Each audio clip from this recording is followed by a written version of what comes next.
छात्र जो चुने गए हैं, जो बैठे हैं यहाँ पर, ये सभी छात्र ऐसे नहीं आए हैं। 3 सेलेक्ट किए और 3 को ही हमने यहाँ पर बुलाया। जब हमें पता लगा कि नहीं, हमारे संस्कृत के छात्र भी जो है वो व्लॉगिंग कर सकते हैं, वो आगे बढ़ के और भी लोगों को जो है संस्कृत व्लॉगिंग सिखाएंगे।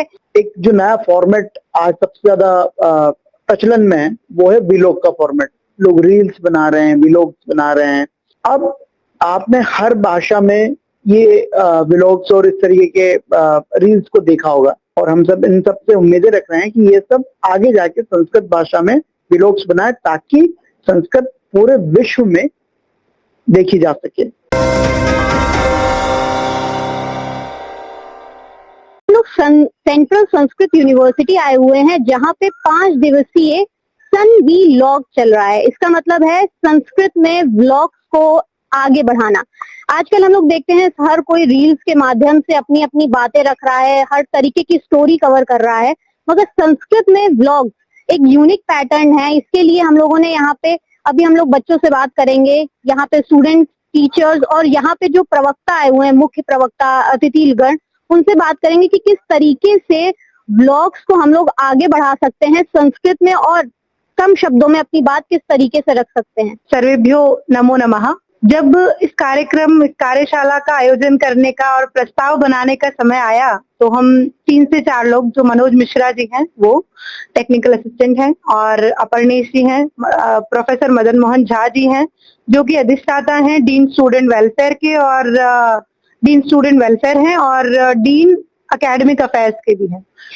तो हम लोगों ने विचार किया कि क्यों ना हमारे जो संस्कृत है और संस्कृति है वो किस प्रकार से विश्व में सभी जगह जा सके, ऐसा एक प्रस्ताव हम तैयार करते हैं। तो इसलिए हमने उसको जब बनाने लगे तो हमारे मन में एक विचार आया कि इससे तो एक प्रोफेशन ही क्रिएट हो जाएगा, एक सेल्फ एम्प्लॉयमेंट जो है वो क्रिएट होगा। हमारे छात्र स्वयं ब्लॉग बनाएंगे और कुछ और दूसरे लोगों को जो है वो नियुक्ति प्रदान करेंगे, रोजगार प्रदान करेंगे, क्योंकि एक ब्लॉगर के साथ में पूरी एक टीम जुड़ी होती है। और साथ ही संस्कृत और संस्कृति का प्रचार प्रसार सभी जगह होना चाहिए। पूरे विश्व में जो है हमारी, जिस प्रकार से कहते हैं ना कि विश्व गुरु रहा है भारत, तो उसी को सोचते हुए हमने ये सम ब्लॉग यानी संस्कृत वीडियो लॉग कार्यशाला करने का निश्चय किया। और साथ ही हमने ये छात्र जो चुने गए हैं, जो बैठे हैं यहाँ पर, ये सभी छात्र ऐसे नहीं आए हैं। ये सभी छात्र हमारे 12 परिसरों में पढ़ने वाले हैं। हमने पहले 5 ब्लॉग मंगाए, 5 में से 3 सेलेक्ट किए और 3 को ही हमने यहाँ पर बुलाया। पहले परिसर स्तर पर इनकी प्रतियोगिता हुई, उसके पश्चात इन्हें मुख्यालय पर जो है स्क्रूटनाइज किया गया और इनके व्लॉग्स देखे गए। और जब हमें पता लगा कि नहीं, हमारे संस्कृत के छात्र भी जो है वो व्लॉगिंग कर सकते हैं, तो हमारा एक उद्देश्य यह भी रहा कि कम से कम जितने भी 35 छात्र जो हैं वो आगे बढ़ के और भी लोगों को जो है संस्कृत व्लॉगिंग सिखाएंगे, किस प्रकार से जो है व्लॉगिंग करनी है वो भी एक ये कर सकते हैं। दूसरा, अपना व्लॉगिंग चैनल जो है वो भी बना सकते हैं, और भी बहुत सारे जो व्यवसाय के क्षेत्र हैं वो इनके लिए खुल सकते हैं। और एक जो मानसिकता है लोगों में कि संस्कृत का छात्र मतलब अध्यापक, यही नहीं होना चाहिए, क्योंकि कल हमारे बीच में संस्कृत जर्नलिज्म से भी आएंगे नारायण दत्त मिश्र जी। वो इसका एक एग्जाम्पल है। वो हर दिन जो है संस्कृत वार्ता में अपना एंकरिंग करते हैं और संस्कृत में न्यूज प्रसारित करते हैं। और साथ ही हमारे यहाँ बैठे हुए हैं सूर्यपाल जी, जिन्होंने केरला स्टोरी और लिखी है, आप ऑलरेडी इनसे बात कर चुके हैं। दिनेश यादव जी, जिन्होंने बहुत ही अच्छे तरीके से हमारे छात्रों में जो प्रतिभाएं हैं और जो यूनिकनेस है छात्रों की, वो 2 दिन में मैं देख रही हूँ कि वो सभी जो हमने सोचा था वो इस कार्यशाला में आरंभ हो चुका है। आई गेस जब अमृता जी ने मुझे इस वर्कशॉप के बारे में बताया था, तो मेरे ख्याल से उनका पर्पस ही ये था कि जो भी न्यू टेक्नोलॉजीज हैं, जब भी हम नई तकनीक की बात करते हैं या हम नए फॉर्मेट्स की बात करते हैं, तो एक जो नया फॉर्मेट आज सबसे ज्यादा प्रचलन में है वो है वीलॉग का फॉर्मेट। लोग रील्स बना रहे हैं, वीलॉग्स बना रहे हैं। अब आपने हर भाषा में ये व्लॉग्स और इस तरीके के रील्स को देखा होगा, लेकिन संस्कृत में भी लोग बनाते हैं, लेकिन उसका उनकी जो बनाने जो मेकर्स हैं वो बहुत कम है।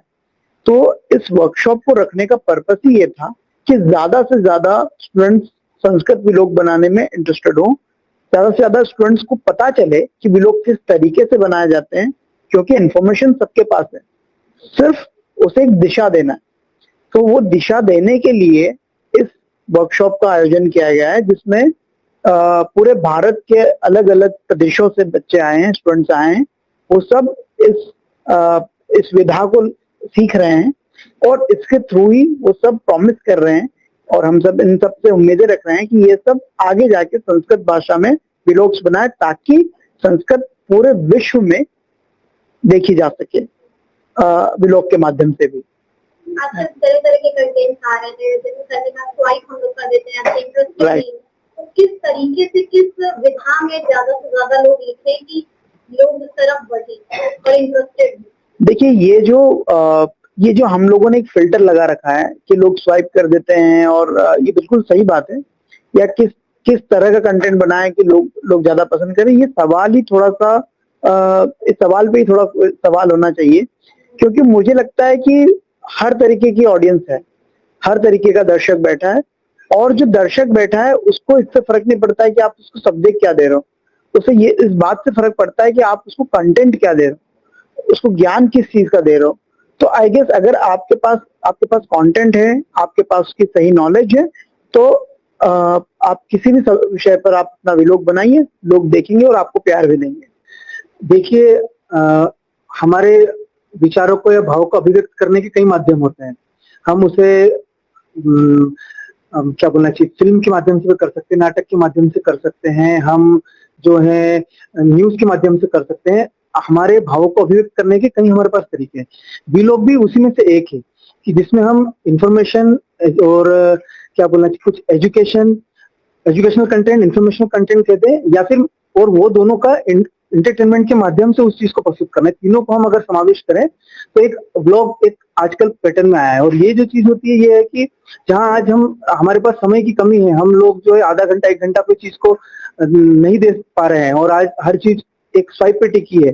तो उस जमाने में, उस इरा में अगर हम ब्लॉग के माध्यम से अच्छी और शिक्षाप्रद या ज्ञानप्रद चीजों को सामने लेके आए, तो ये हमारे लिए बहुत महत्वपूर्ण है। इसलिए ये वर्कशॉप भी रखा गया है ताकि विद्यार्थी सीखें कि अच्छी गुणवत्ता वाली बातों को, अच्छी बातों को, सामाजिक बातों को हम कैसे कम शब्दों में और कम शब्दों में स्पेसिफिकली टारगेट करते हुए और कैसे अच्छे तरीके से हम प्रस्तुत कर सकते हैं, यही हम यहाँ पर हमारे इस बार के वर्कशॉप में सिखाने का प्रयास किया। आप एक राइटर हो, अकेला स्टोरी आपने, तो किस तरीके से आपने जैसे ऑडियंस को बांध के रखा अपनी स्टोरी में, तो रियलिटी से किस तरीके से आप जोड़ना चाहेंगे कि किस तरीके से पुरानी जो एक ऐसी बंद गाथाएं हैं जो आप सुन रही हैं? देखिए, केरला स्टोरी जो मूवी है वो बिल्कुल सत्य घटना पर आधारित है। इसकी जो कथा है, कहानी है, वो मेरे डायरेक्टर सुदीप्त सेन सर ने लिखी है, और वो उन्होंने शोध करी बकायदा केरल जाके। उन जो पीड़ित लड़के हैं उनसे उन्होंने चर्चा करी, उनके परिवारों से चर्चा करी, और फिर वो जो है वो पूरा लेके जो आए, वहां से जो सत्य उठा के लाए, फिर उसी को हमने जो है उसको फिल्म देने का हमने विषय बनाया।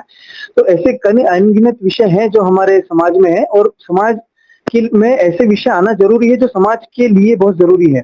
क्योंकि क्या होता है ना, हम कुछ महत्वपूर्ण बातें ऐसी होती है जिनको हम नकार देते हैं, या हम उसे अस्वीकार करते हैं, ये सोच के कि हमारे साथ तो नहीं हो रहा है। लेकिन भारत में कहीं ना कहीं किसी न किसी कोने में तो हो रहा है, और किसी न किसी कोने में हो रहा है मतलब कल या परसों किसी न किसी दिन हमारे आसपास भी हो सकता है। तो सचेत रहना भी जरूरी है। तो ये फिल्म केवल एक राज्य विशेष की नहीं है या किसी स्थान विशेष की नहीं है। सबसे जरूरी और अच्छी बात संस्कृत की यह है, जो सामान्य लोगों तक जो जानकारी नहीं है वह छुपी हुई है हमारे पुराणों में, हमारे शास्त्रों में, उसको कैसे सरल करके सामान्य लोग तक, सामान्य जनता तक हम पहुंचा सकते हैं। यह व्लॉग एक अच्छा माध्यम है इस चीज को जो बहुत ही गोपित है, छुपी हुई है, वो वहां तक पहुंचाने का। मैं यहाँ शोध कर रहा हूँ, रिसर्च कर रहा हूँ। जी हाँ। मतलब किस तरीके से आपको लगता है कि अलग अलग बिल्कुल, हाँ। बिल्कुल भी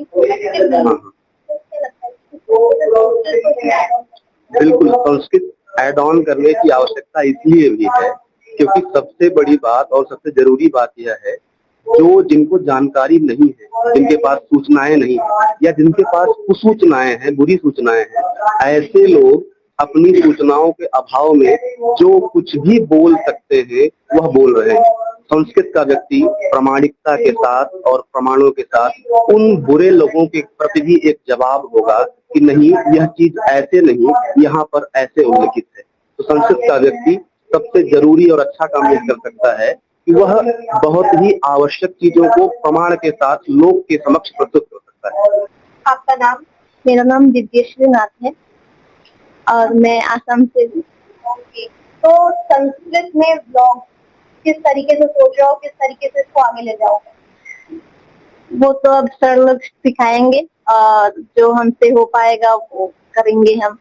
तो क्या कुछ नया सीखने को मिला अभी तक आपको? हाँ, अभी तक तो हम कैसे स्क्रिप्ट लिखे और कैसे उसको लोगों तक पहुंचाएंगे, ये सब। मेरा नाम श्वेता ठाकुर है। मैं केंद्रीय संस्कृत विश्वविद्यालय के परिसर वेदव्यास परिसर हिमाचल प्रदेश से आई हूँ। तो संस्कृत को क्यों इतने सारी विधाएं थी, आपने उसको इसमें क्या कुछ यूनिक लगा?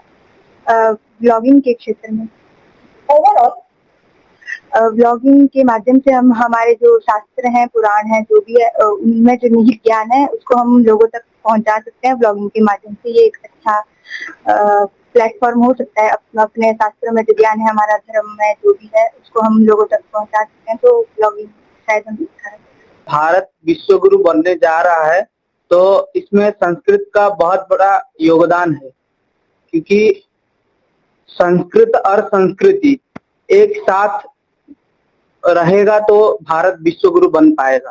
तो संस्कृत अभी इतने दिनों की वर्कशॉप हुई, 2 दिन हो गए हैं, तो इसमें आपने क्या कुछ नया सीखा? हमने सीखा इसमें ब्लॉग कैसे बनाते हैं और उसके टाइप्स और स्टोरी कैसे लिखते हैं और उसके भेद। आपने कोई स्टोरी लिखी थी? नहीं, अभी लिखी है। तो हमारे कुलपति जी का एक लक्ष्य है, जो केंद्रीय संस्कृत विश्वविद्यालय के कुलपति यहाँ पे प्रोफेसर श्रीनिवास वलखड़ी जी, उनका एक लक्ष्य है कि भारत विश्वगुरु था भारतीय ज्ञान विज्ञान परंपरा के कारण। तो भारतीय ज्ञान परंपरा के जो विषय हैं, इनको पढ़ाने के लिए, जन जन तक पहुंचाने के लिए पूरे विश्व में संस्कृत की संस्थाएं हम बनाएंगे, यह तो कठिन है। लेकिन यह आसान है कि हमारे जो छात्र हैं, इन छात्रों को यदि हम प्रशिक्षित कर लें तो ये छात्र सोशल मीडिया के माध्यम से भारतीय ज्ञान परंपरा को पूरे विश्व में फैला सकते हैं। और वह काम आसान होगा, बजाय इसके कि संपूर्ण विश्व में हर जगह जाकर हम एक स्कूल, कॉलेज या विश्वविद्यालय संस्कृत के खोलें और भारतीय ज्ञान प्रणाली को वहां तक पहुंचाएं। इसे देखते हुए हमारे विश्वविद्यालय ने इस तरह की कार्यशाला का आयोजन किया कि संस्कृत के छात्र जब इस कार्य में आएंगे और सोशल मीडिया में इसे लेकर जाएंगे तो पूरे विश्व में जन जन तक भारतीय ज्ञान परंपरा पहुंचेगी। और जो विश्व में अशांति की बात होती है, वो भारतीय ज्ञान परंपरा के माध्यम से बिल्कुल शांति व्यवस्था पूरे विश्व में बनेगी। तो ये विश्व के लिए लाभप्रद है, केवल भारत के लिए नहीं है। इसे देख करके इसी संकल्प के साथ इस तरह की कार्यशाला का आयोजन किया गया। सर, आप एक नया कोर्स लाने वाले हैं, BA in Sanskrit and civil services. तो किस तरीके से इसको इनिशिएट करेंगे और क्या क्या इसकी क्वालिटी करेंगी जो स्टूडेंट को सिविल सर्विसेज में आगे बढ़ाएंगे? क्योंकि संस्कृत एंड सिविल सर्विसेज बहुत कम ही ऐसा कॉम्बिनेशन देखने को मिला है। देखिए, यह एक बहुत ही हम लोगों का ड्रीम प्रोजेक्ट है। हमारा लक्ष्य है, जैसे अभी बताया, कि भारतीय ज्ञान परंपरा को विकसित करना। जब तक प्रशासन में ऐसे लोग नहीं आएंगे जिन्हें भारतीय ज्ञान परंपरा का ज्ञान है, तो भारतीय ज्ञान परंपरा सुरक्षित नहीं रह सकती, संरक्षित नहीं रह सकती और विकसित नहीं हो सकती। तो भारतीय ज्ञान परंपरा को ध्यान में रख करके ये जो संस्कृत के लोग हैं, संस्कृत के छात्र हैं, विद्वान हैं, ये जब प्रशासन में आएंगे तो स्वाभाविक रूप से अधिक संवेदनशील होंगे, सच्चाई रहेगी, इनमें पारदर्शिता रहेगी, क्योंकि ये तो जीवन भर यही पढ़ते और पढ़ाते रहते हैं। तो संस्कृत के छात्रों को, विद्वानों को प्रशासन में आना चाहिए। उसके लिए समस्या है कि ये संस्कृत के तो धुरंधर विद्वान होते हैं, लेकिन प्रतियोगी परीक्षाओं के लिए संस्कृत के अतिरिक्त जो विषय चाहिए उसमें वे कमजोर होते हैं। तो इस तरह का कोर्स इसलिए डिजाइन किया गया, BA Sanskrit honours and civil services, कि इस कोर्स में प्रतियोगी परीक्षाओं के लिए संस्कृत जितना आवश्यक है उनको हम पढ़ाएंगे, साथ साथ प्रतियोगी परीक्षाओं के लिए संस्कृत के अतिरिक्त जो जो विषय चाहिए और जितनी मात्रा में चाहिए, इन सभी को उस कोर्स में हम लोगों ने समाहित किया।